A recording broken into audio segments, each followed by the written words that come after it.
A dark shadow cast across America. Infamous for its oppressive and cruel ways in China, the Communist Party now shamelessly terrorizing innocent people right here on U.S. soil. It's happening in broad daylight. But one fearless fighter is saying no. For the victims, Martha Flores Vazquez represents courage and love. An elected district leader for over 2 decades, an old-school New Yorker. She says the Chinese regime has infiltrated her community, and she won't stand for it. This is NTD, and I'm Paul Greeny.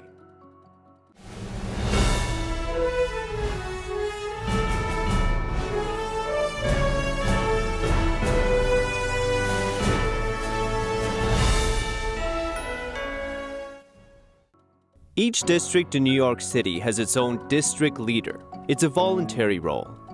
For the past 22 years, one district in Queens, New York, has chosen Martha Flores Vazquez. Hi, I'm District Leader Martha Flores Vazquez, and She's a trained psychologist who simply likes to help the people in her community. Several years ago, someone told her that the Chinese Communist Party was targeting and attacking vulnerable people in her district. Since then, she's been on a mission to stop it. Martha Flores Vazquez, thanks for coming on to NTD. Great to speak with you.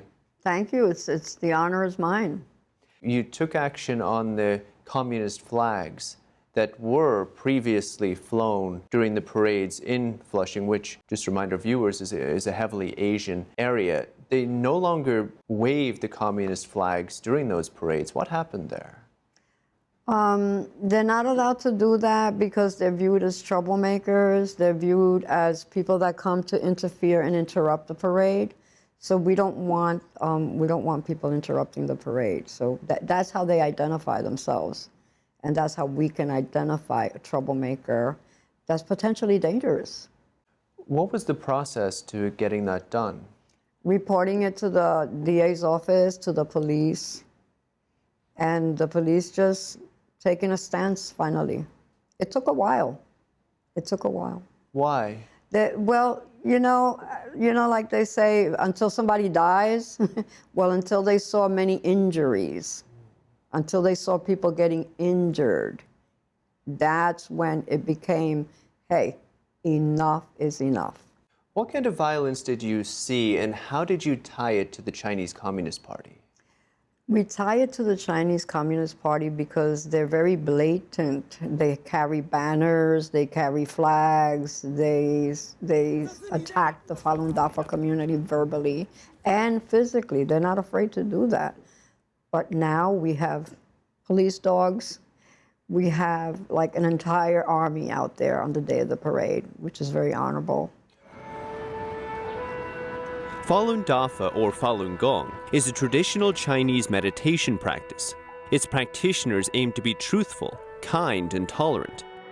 It became so popular in China in the 1990s that the communist regime began a campaign to stomp it out. Since then, countless Falun Dafa practitioners have been arrested, tortured, and murdered by the regime. It even harvests the organs of living Falun Dafa practitioners for profit. Now, you mentioned the Falun Dafa community. It's persecuted in China itself. Who exactly, other than them, if there is anyone, is being targeted there? And how does the CCP's efforts manifest? Who did they pay people to do it? Did they send people from China? How does it work? I'm not sure exactly how it works. What I do know is that we're infiltrated in Flushing. Even when they want to have a happy event, any type of celebration on the steps of the library, they show up, they destroy their tables, their banners. Very upsetting, but the DA's office has gotten involved, Melinda Katz. And I think that a few people got in a lot of trouble where they ended up with community service, if they violate orders of protection. And I think that's good because it's viewed as a hate crime. Was there a particular event or piece of violence that kind of spurred this change in how things are done there? Well, there were many individuals where they drew blood out of some of the practitioners down by the library. That was one of the first incidents that I witnessed. We had to rush people to the hospital. We had to rush an NTV camera woman as well was tasered. One of our own camera people. Yes, she was tasered.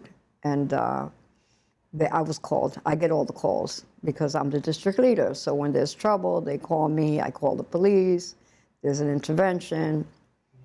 And we try to prevent as much crime as possible. But you have to say something. You have to say something. Even I got attacked because I was holding a Falun Dafa pamphlet. And they confused me as being one of the Falun Gong community. By who? Who attacked you? The communists. This is a man? Those like individuals who kept a table on the streets of Flushing Main Street. This was some gentleman came and attacked you A little physically? group. A little group. A group of people? A little group. And then when I said, I'm the district leader, what's wrong with you? This needs to stop. I'm going to call the police right now. They apologize. Oh. We thought that you were Falun Dafa community, the Falun Gong. This was in And I'm like, Queens, even New if I York. was, you're not allowed to do that. This was in Queens, New York, In Flushing. in broad daylight. In the heart of my district. Did that surprise you? I was surprised that they would do that to me. I mean, I never thought that I would encounter a situation like that in my own district. But I stood up for myself. I'm sure. And I stood up for Falun Gong. Was this during a parade? No, it was a normal day, a regular day in New York City. They used to keep a table out there. I believe they no longer have that table out there. What table is that exactly? It's a table against, asking people to join the Communist Party. Yeah, the CCP. That's interesting because if a person wants to apply to come to America, to become an American, or to even, I believe, to get any visa to enter America, they have to confirm and declare that they've never been a member of the Communist Party. So it's interesting that in Queens, New York, they had a table trying to sign people up for They this. had more than one table for a very, very long time, until they got so violent that even the police wouldn't tolerate it anymore. In China, the Communist Party seeks to control and censor every type of information that includes newspapers, television, and the internet. Unlike the Soviet Union before it, the Chinese regime also tries to influence and manipulate people in other countries. The White House recently announced a task force to counter the Chinese regime's transnational repression. That's the targeting and harassing of people outside of China. Now, you've been a district leader since 2002, over 20 years. When did you realize that the CCP had such an influence in your area, and how did you realize? Well, it gets political. You know, there's politics in everything. And when the Falun Dafa community started reaching out to the local elected officials, there was one councilman who then became a senator, Tony Abella. I think he was the only one that publicly acknowledged and showed up to support the Falun Dafa community. I think that the political leaders in my district, because the media is also CCP, possibly. I'm not going to say exactly that they are, but they do behave like they are. They've tried to discourage me from supporting the Falun Dafa community. They try to change my mind about the truth that I know, and I know the truth. I've heard the stories. Even people that are non-Asian have told me that they've been in China and witnessed the brutalization, the persecution. So it's real. I mean, this is real. Just everybody coming out and speaking up. Now, on the Falun Gong themselves, they've been heavily demonized as part of the CCP's persecution campaign against them, both in China and overseas. You've dealt with them, you say you've helped them for many years now. What has been your impression of them as a group? I think that one of my impressions is that they don't come here to be depressed. They don't come here to be scared. They come here for freedom. And it breaks my heart every time that I sit down with one of the individuals from the Falun Dafa community, Falun Gong community. It breaks my heart to hear the stories that not only have they suffered abroad, but that they're suffering here. And that sometimes they can't even rent an apartment, or they can't even get a job like anybody else. That it's very restricted. Their freedom is very restricted here, but that will not be tolerated here in New York. In China, communist agents are told to attack Falun Gong practitioners by destroying them physically, bankrupting them financially, and ruining their reputations. So, many practitioners have been fired from their jobs, been kicked out of their homes, or forced out of school. Now, that's something we're used to hearing about in China. They find it hard to get a job or an apartment. You're saying that that's happening? That happens here because it's an Asian district. I can only speak about my Asian district. So that happens here. Unless they go to Americans or, another community where they can feel more comfortable. But what happens and how? How does that happen? Well, just blacklisted. You're blacklisted. Because you're Falun Gong, even here in Queens, New York. Yeah. And this is, CCP are able to influence just landlords, business owners? Yes, because they go around saying these people are crazy. There's nothing crazy about a wonderful, healthy meditation practice. There's nothing crazy about that. They're crazy. They try to tell me they're crazy. And I have a degree in psychology, so I know what crazy is. And they're not crazy. How do they do it? You mentioned earlier about controlling and influencing the media. Is this how they do it? They put propaganda or demonization through the media, and then landlords, business owners won't deal with it? Those people are crazy. And because I'm a district leader, I hear the complaints. And I find out who is it that they're trying to attack? Who is it that they're roadblocking for success in the community, or that they're just not being nice to? Can you remember a particular story of a local Falun Dafa practitioner or anybody else who's been targeted by the communist regime in your area? Can you remember a particular story that stands out to you? Well, I remember a businessman in my community that was really good to everyone in the community. He was really good.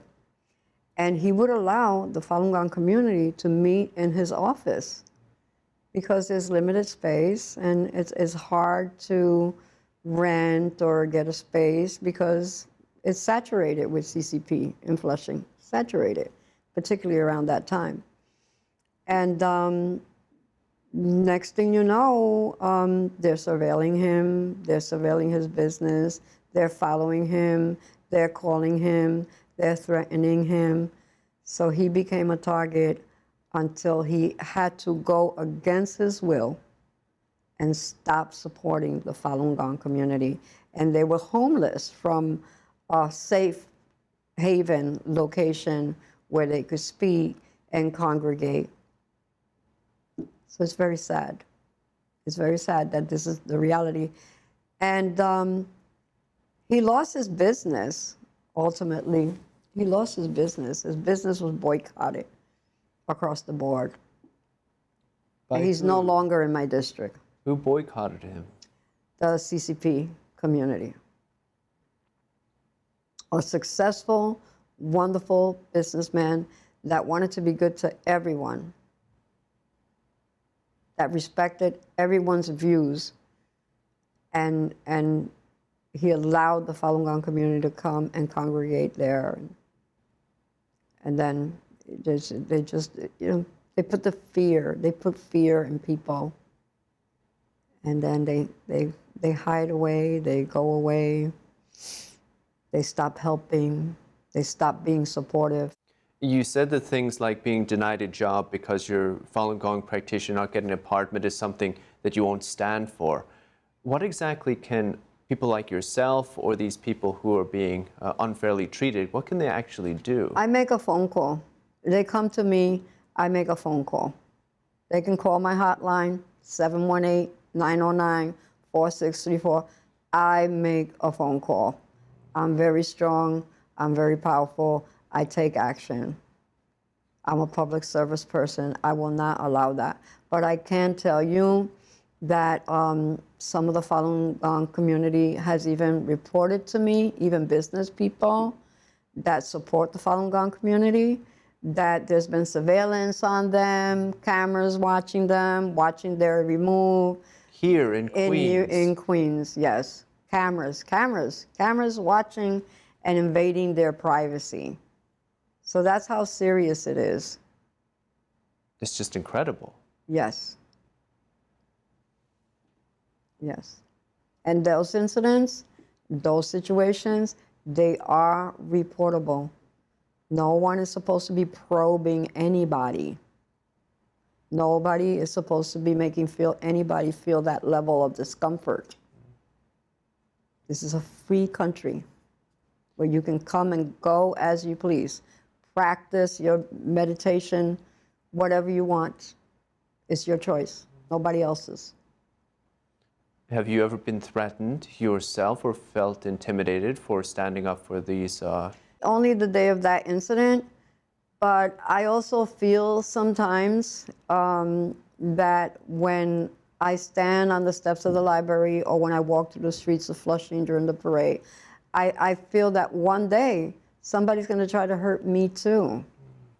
But I'm very spiritual. I believe God's always with me, protecting me. So I believe that I have a protector greater than myself. So I fear no one. There's nothing to fear but fear itself.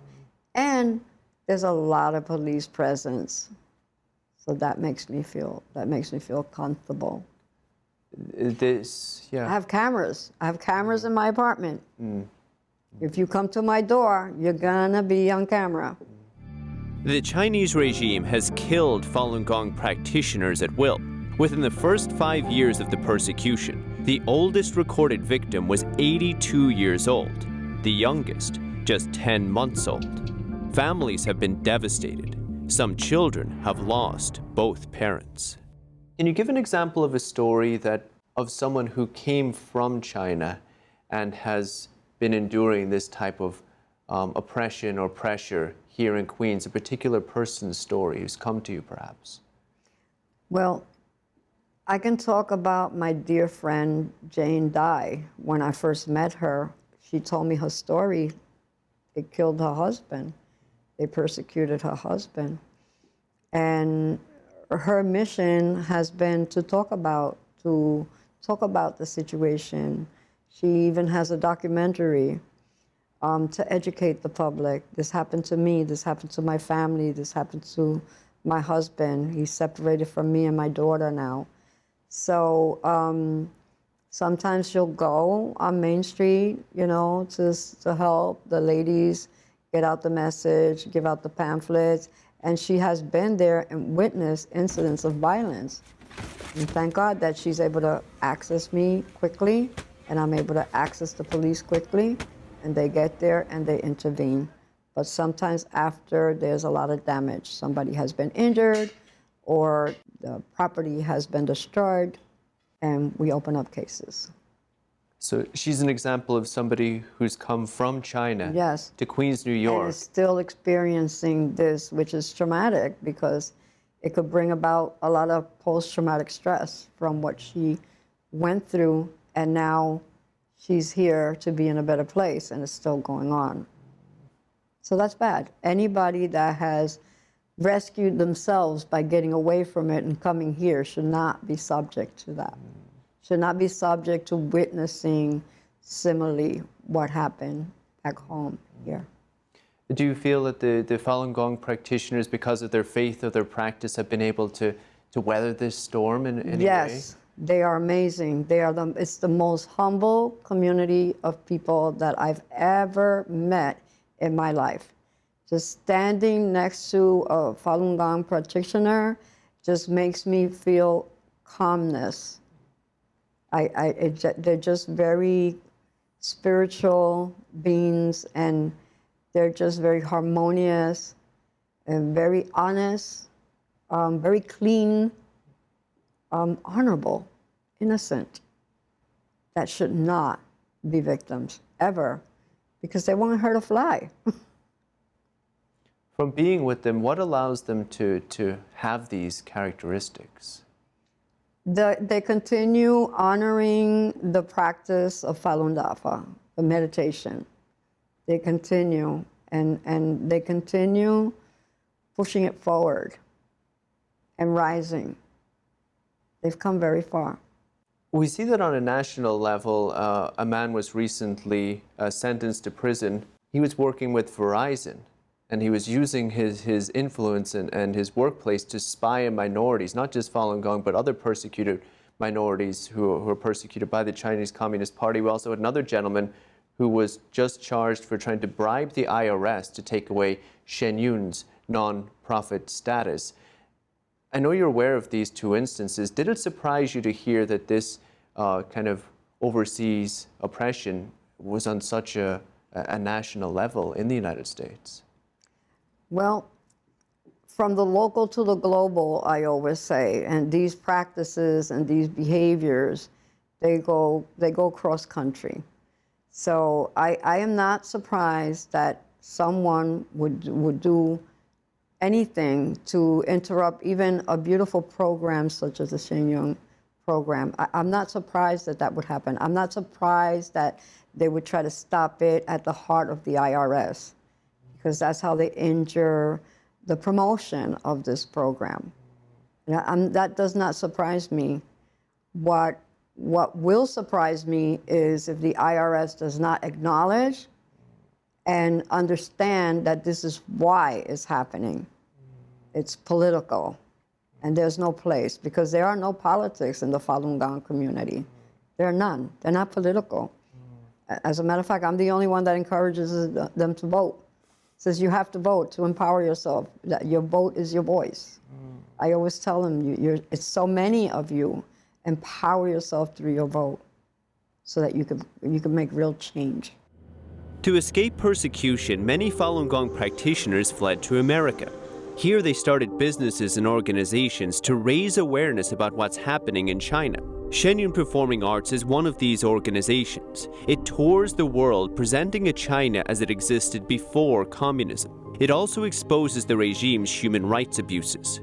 Over 1 million people watch the show globally every year. We spoke a little offline. You mentioned the message of Shen Yun is something that the Communist Party do not want people to hear and to know about. In the 16 years that you've seen it, how would you describe that message? Shen Yun is to heighten the awareness, to let people know of the pain and suffering, the division with family, the separation of families. I think that their message is to also promote their culture, their beautiful culture. And I think it's one of the most magnificent programs that I've ever seen in my life, with the colors and the dance, and just, it doesn't even have to be verbal, just everything that they do is just so perfect. I believe during one Shen Yun show you spoke with a French lady, and this left quite an impression on you. Is that correct? I think it was a Frenchman. Frenchman, yeah. Yeah, and he informed me that he witnessed the persecution. He witnessed that he happened to be in China, and he was exposed to what the police was doing. They took away everybody's cameras so that there would be no witnessing, no evidence of what they were doing. So it's real. This is a tourist that went over there, came back, and he said, this is real. What I'm watching here is real because I witnessed it. They took my camera. They gave him his camera, took the roll out. And they told him he had to leave, and he was so intimidated that he left. But he witnessed they were beating up the Falun Dafa community, Falun Gong community there.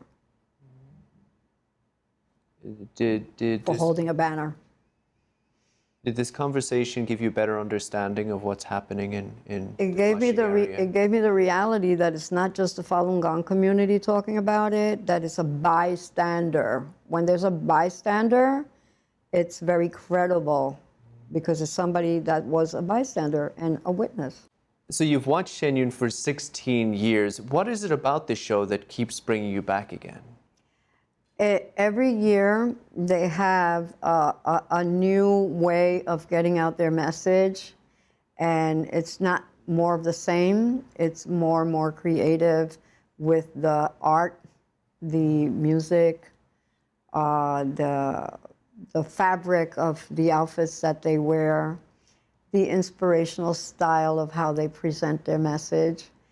And it just makes me feel a sense of calmness. When I go there, I'm very relaxed. It's a very peaceful moment for me in my life to be there and get away from everything. Very harmonious, very spiritual. Is there any particular experience that is stand out for you? My experience was being there with my granddaughter, and my granddaughter looking at these beautiful colors and performances and learning about Falun Gong, because she needs to know about every culture that exists in the United States and globally. So it's an educational process for my grandchildren that they can pass on to their children, and so that when they meet friends from the Falun Gong community, they can be warm and kind, because that's what we need in the world. We need kindness. Did she like the show, your granddaughter? Yes, yes, and I'm hoping to bring her again. Yeah, what did she say about it? She said, "Oh, Grandma, this is beautiful. Maybe I can dance like this." And I'm like, okay. Yeah. So she went on to learn ballet. Because of the show? I think so. I mean, that was one of the things that inspired her. So it's an inspirational program in the arts. Martha Flores Vazquez, thank you so much. Thank you. Thank you so much, Paul. It's been an honor to be here. That was New York District Leader Martha Flores Vazquez. She's been dealing with the Chinese Communist Party's bullying and discrimination in her own community in Flushing, New York. But she's fighting back, and successfully at that. For more stories on the Chinese regime's attempts to influence American society, you can visit ntd.com. Thanks for watching NTD. As always, I'm Paul Greeny.